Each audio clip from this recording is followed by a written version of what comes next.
أما بعد فأعوذ بالله السميع العليم من الشيطان الرجيم من نفخه ونفثه وهمزه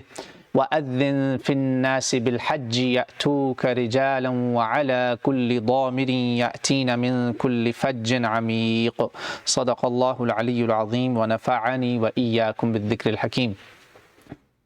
اللہ تعالیٰ نے ایک حکم دیا ہمارے جد امجد ابو الانبیاء سیدنا ابراہیم علیہ السلام کو صلی اللہ علیہ وآلہ وسلم کو کہ ابراہیم ذرا لوگوں میں پکار دے دو، اذان دے دو، اعلان کر دو، لوگوں کو حج کے لیے اذن عام دے دو، اعلان کر دو، بلا لو، پکار دے دو کہ وہ تمہارے پاس، یعنی تمہاری اس پکار کو تمہارے پیچھے پیچھے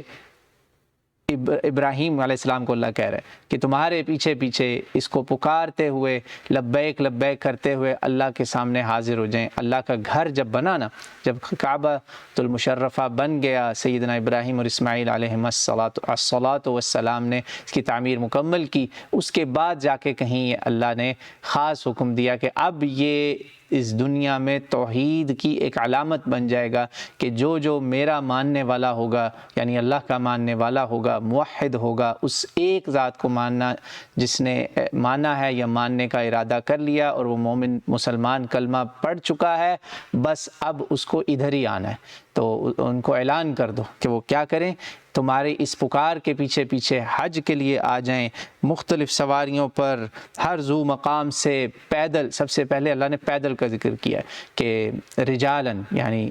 قدموں پر، رجالن کا مطلب ہوتا ہے قدموں پر، رجلین یعنی، تو وہ اپنے قدموں پر آئیں، پیدل آئیں، اونٹنیوں پر سوار ہو کر آئیں، یعنی مختلف سواریوں پر آئیں، اور دور دراز کے گہرے راستوں سے، سبحان اللہ، فج عمیق یعنی فرام ڈیپ ڈسٹنٹ پاتھس، تو یہاں سے سبحان اللہ آ جائیں، پہنچیں بس۔ اگر آپ مومن ہیں، موحد ہیں، مسلمان ہیں، اس ذات کو ایک مانتے ہیں، اللہ کو ایک مانتے ہیں، تو حج پہ جانا ہی جانا ہے۔ یہ ہے وہ پکار جس کی لبیک الحمدللہ ابراہیم علیہ السلام سے لے کر آج تک جاری ہے، اور انشاءاللہ جب تک اس زمین پر اللہ تعالیٰ نے انسانیت کو رکھنا ہے یہ حج چلتا رہے گا، یہاں تک کہ جب دجال کا بھی ظہور ہو جائے گا تو یہ حج چلتا رہے گا۔